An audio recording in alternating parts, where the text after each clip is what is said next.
Le 3 décembre 1981, à l'initiative d'Antoinette Fouque, le MLF a proposé au président de la République que le 8 mars, Journée internationale des femmes, soit décrétée fête nationale, jour férié, chômé, payé pour toutes les femmes. Depuis que Clara Zetkin obtenait en 1911 que la deuxième internationale fasse du 8 mars la Journée internationale des femmes, le 8 mars a été partout, sur tous les continents, une journée de lutte. C'est en 1975 que le mouvement de libération des femmes renoue avec la tradition du 8 mars et manifeste avec d'autres groupes du mouvement des femmes contre l'année internationale de la femme décrétée par les seuls États.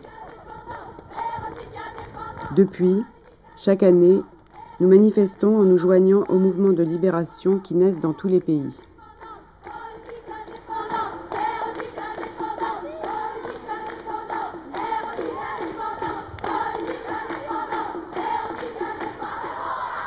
Ainsi, en 1979, nous étions dans les rues de Téhéran avec les 50 000 femmes qui se révoltaient contre la loi islamique.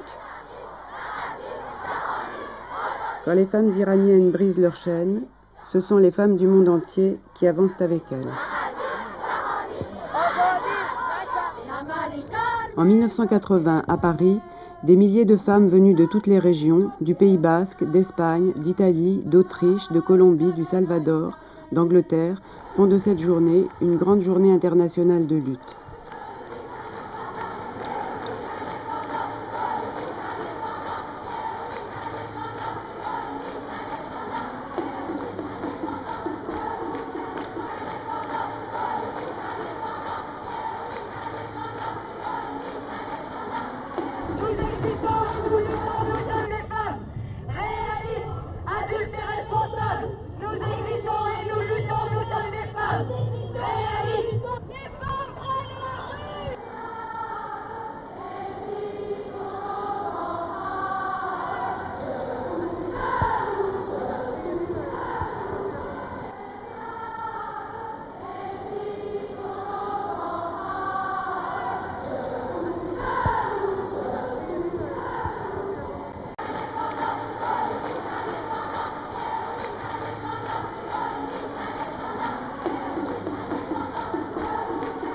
En 1981, face à la misogynie toujours plénière, nous appelons à manifester plus fortement encore le 8 mars.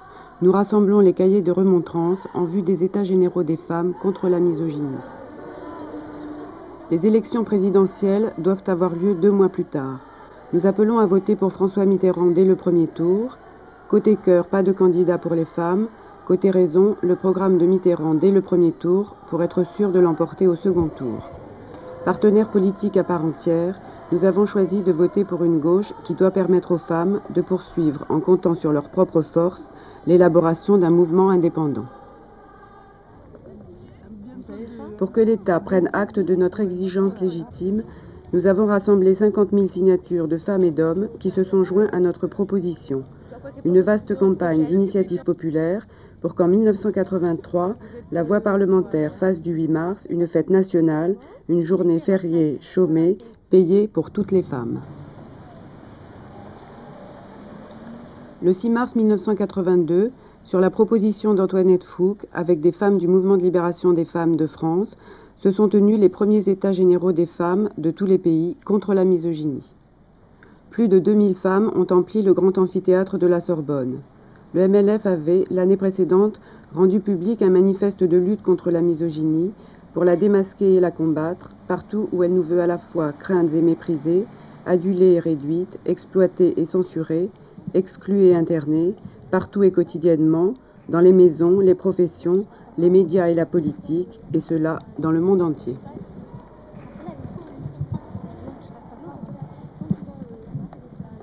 À propos de femmes qui ont fait des syndicats, il y a eu des femmes dans d'autres pays qui ont formé des comités de femmes à la maison. Elles pourront en parler notamment et on pourrait effectivement leur donner la parole puisqu'elles sont là. Et notamment Domitila de Chongara qui a été à l'initiative des comités de maîtresses de maison dans les mines de Siglovin en Bolivie et qui depuis le coup d'état militaire est exilée en Suède et qui est venue avec nous aujourd'hui.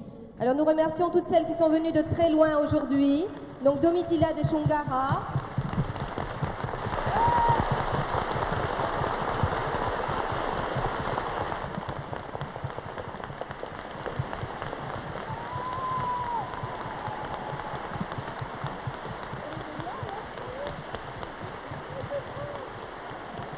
Nawal El-Sadawi, des Juifs, qui a été emprisonné sous Sadat et libéré depuis peu après une campagne internationale de solidarité. Kate Millet,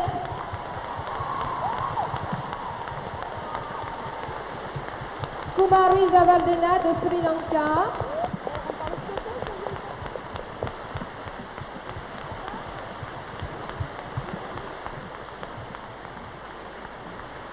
Gloria Carrion du Nicaragua, qui est une des fondatrices de l'AMLAE,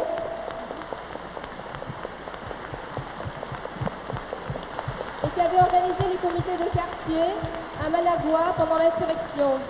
Yulia Vonesnesenskaya, Alas Hariban et Natalia Malakovskaya du club Maria, du club féministe Maria de Russie, qui ont été exilées et qui vivent maintenant en Allemagne fédérale.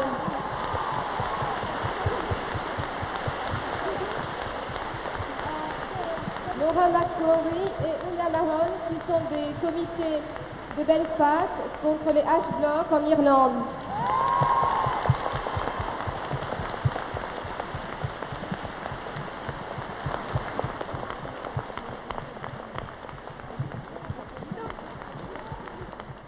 Ouzgan et Jora Akour, qui ont été à l'initiative du mouvement des femmes contre le code de la famille en Algérie, et qui sont des anciennes d'Espagne, Viviana de la librairie des femmes de Madrid et la fille de Jimena Alonso, Viviana Alonso. Et les femmes de Corse, il y a aussi Bertha Heriard du Mexique, et aussi des femmes iraniennes exilées en France et qui luttent contre le régime islamique de Roménie.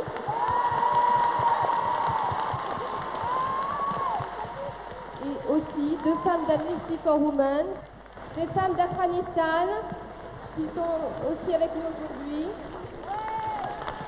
Il y a des femmes de tous les pays, des femmes de toutes les régions de France, des femmes qui sont dans les partis avec qui nous pourrions discuter. Avec nous, Yvette Sillier du Parti Socialiste, qui est députée européen, et aussi toutes les femmes du MLF en France et Antoinette Fouque.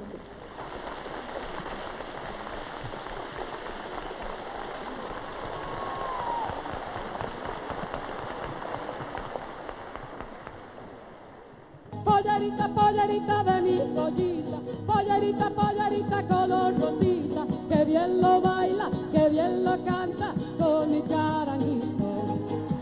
Arito te daré, si lo puedo robar, con mi mano de lana vidita. Gracias compañera, Arito te da fuerza, baile, si lo puedo robar, gracias, con mi mano de lana vidita y te voy a carir, baile, Arito te daré fuerza, si lo puedo robar, gracias, con mi mano de lana vidita y te voy, gracias compañera, Arito te daré, si lo puedo robar, con mi mano de lana vidita y te voy a acariciar. Pollerita, pollerita de mi collita, pollerita, pollerita color rosita, que bien lo baila, que bien lo...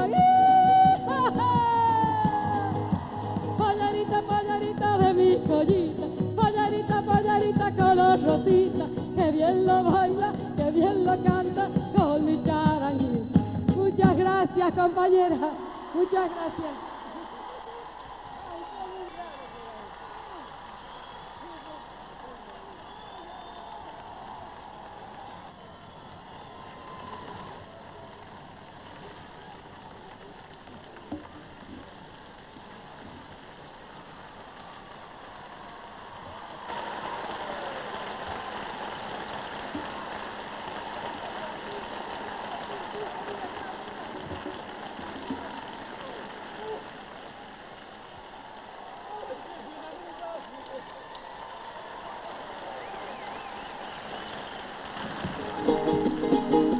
Pollerita, pollerita de mi pollita, pollerita, pollerita color para Bolivia, que bien lo baila, que bien lo canta.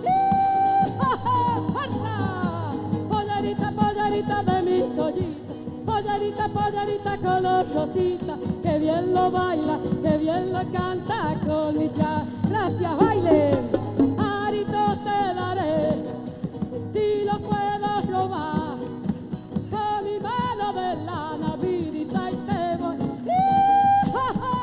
Arito te daré, si lo puedo robar, con mi mano de lana, vidita y te voy a caer. Fuerza, no vigila, pollerita, pollerita de mi En 1989, l'année du bicentenaire de la Révolution française, Antoinette Fouque crée l'Alliance des femmes pour la démocratie pour donner au MLF un second et décisif élan. Le 8 mars, l'Alliance des femmes organise des États généraux des femmes dans le grand amphithéâtre de la Sorbonne. 2 siècles après la Déclaration des droits de l'homme, quel chemin parcouru, quel nouveau droit acquis, quel droit à conquérir demain. En 1990, l'Alliance des femmes met à l'honneur 12 femmes d'exception venues de tous les continents. Madame la Présidente, Monsieur le Premier ministre, Mesdames, Messieurs, mes amis, vous, Mesdames, qui êtes venus de si loin pour être avec nous en ce jour de fête, je crois que je suis trop émue pour parler et de toute manière, je ne veux pas monopoliser la parole. Donc, je vous souhaite la bienvenue. Je vous remercie d'être là et je cède la parole pour tout l'après-midi à notre présidente d'honneur, Madame Simone Veil. Monsieur le Premier ministre, Mesdames les ministres, Madame le recteur, Mesdames et Messieurs. J'allais oublier les messieurs.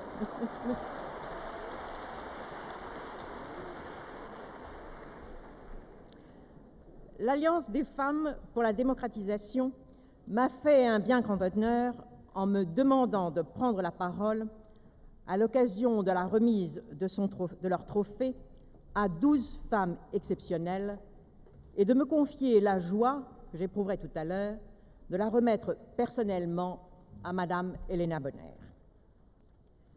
Après un long combat, les femmes pour leur reconnaissance de l'égalité des droits, combat qu'elles ont mené seules, en butte aux brimades, au sarcasme ou à l'indifférence, une poignée d'entre elles, progressivement soutenues par la majorité silencieuse des femmes, ont gagné.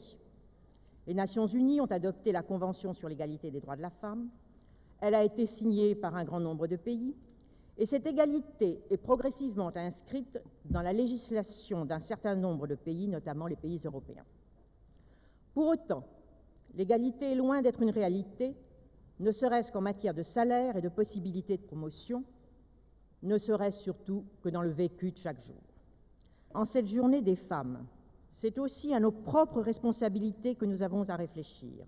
Responsabilités vis-à-vis de nous-mêmes, vis-à-vis de toutes les femmes et vis-à-vis de l'humanité. Humanité qui constitue un ensemble d'êtres appelés à vivre ensemble, à se comprendre, à s'aimer, ne serait-ce que pour faire des enfants qui seront l'humanité de demain. Le combat des femmes est beaucoup plus ambitieux. C'est un combat pour une société plus juste. Et quand je dis plus juste, je veux dire plus vivable, meilleure à vivre pour toutes et pour tous. C'est là une lourde responsabilité que délibérément nous voulons assumer.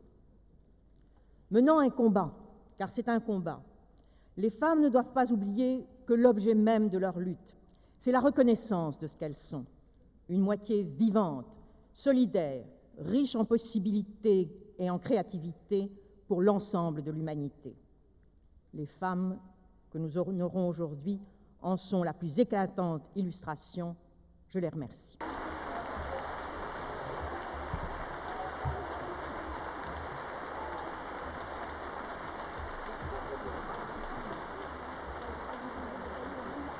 Mesdames, Messieurs, il me revient cet honneur de rendre hommage à une femme qui nous vient de Thaïlande. Elle est là.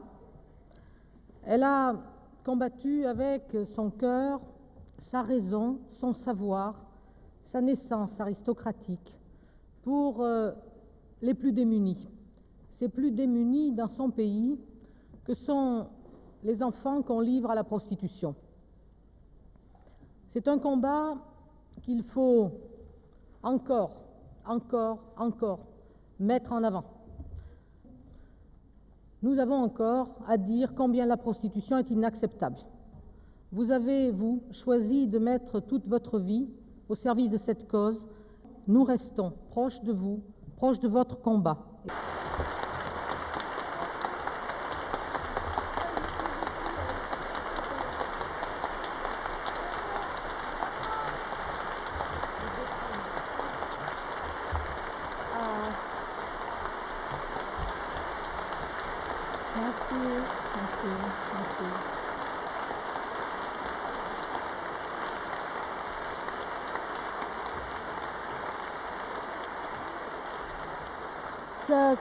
Je suis très heureuse d'être ici. Je voudrais dire un mot que les Français sont les gens les plus sympathiques dans le monde.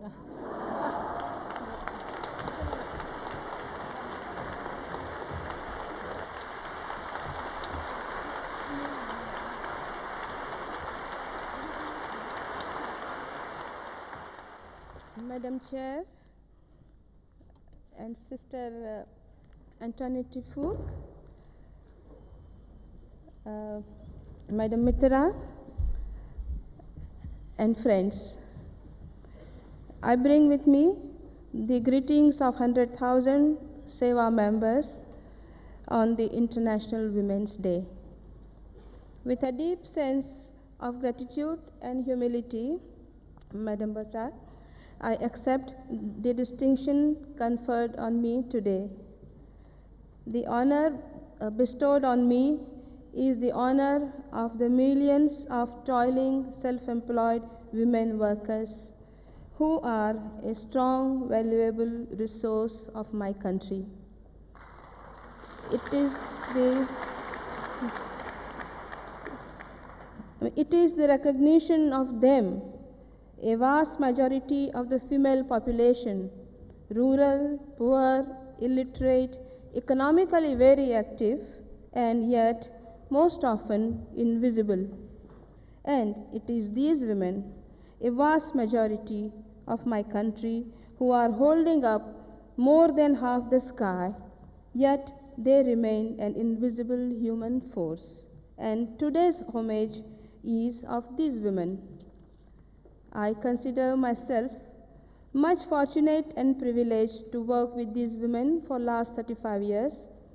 In the course of time, we have realized that women are better fighters against poverty than their men.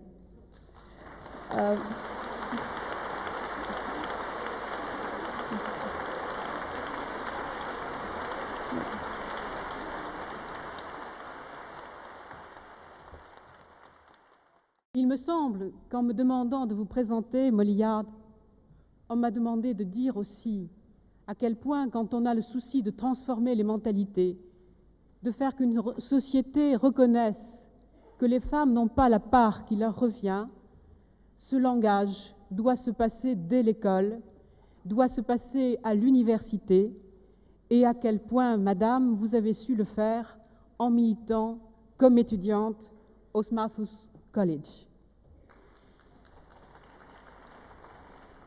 Et je suis aussi heureuse, à travers une femme, de saluer une organisation, National Organization for Women, et de vous dire, Madame, que vous avez très tôt senti que, quelle que soit la qualité des individus, si leur voix est mise avec celle des autres, comme elle l'est aujourd'hui en Sorbonne, c'est l'effet de cette flamme vivante et de cette réunion, de ce rassemblement, comme la force des organisations collectives qui fait avancer les choses de la société, qui fait avancer le monde politique. Thank you very much. It was very, very exciting to receive the letter from Antoinette Fouque inviting me on behalf of the National Organization for Women to come and accept this award. I don't know whether you have all seen her letter, but indeed, if she wrote it, as I suspect she did, it is beautifully and wonderfully written, and I felt as if the French Revolution, the American Revolution, and the Women's Revolution were all rolled into one.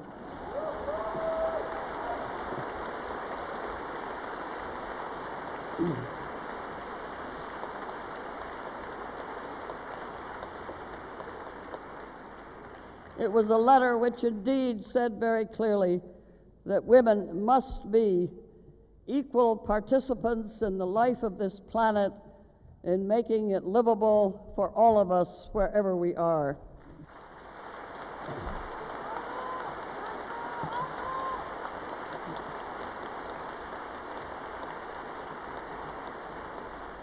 I greet you. I greet you in the name of the gallant fighting women of South Africa.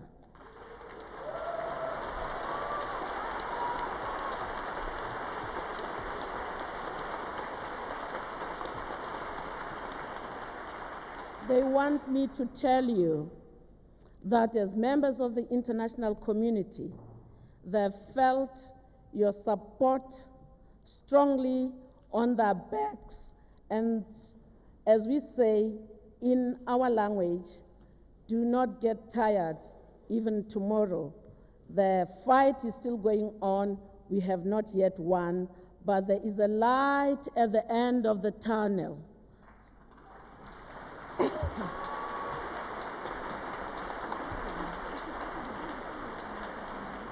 I do not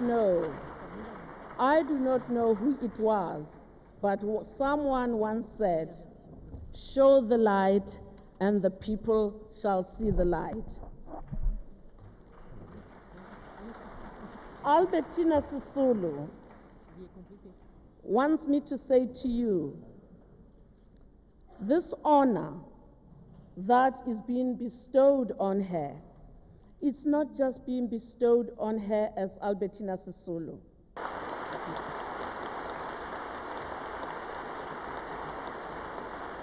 I hope to meet you in a free South Africa, and not very long, in a very near distant future. Thank you.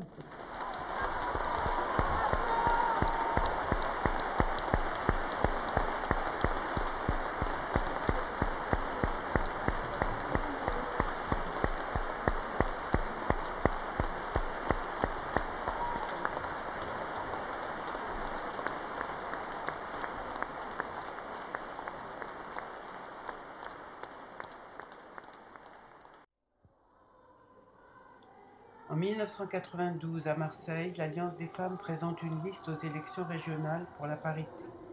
En 1993, il y a le feu, le viol, la torture en ex-Yougoslavie. La manifestation contre la guerre, organisée par l'Alliance des femmes, rassemble plus de 10 000 personnes à Paris. En tête, 300 femmes en noir portent les noms des camps de viol. Depuis et jusqu'à aujourd'hui, la date du 8 mars scande les mobilisations politiques. 8 mars 1995 à Copenhague, au sommet social des Nations Unies contre la pauvreté. 8 mars 1997 avec les femmes algériennes contre les exactions intégristes pour la laïcité et l'abolition du Code de la famille. 8 mars 2003, quelques mois après l'assassinat de Sohane, brûlée vive à Vitry-sur-Seine, avec la marche des femmes des quartiers contre les ghettos et pour l'égalité.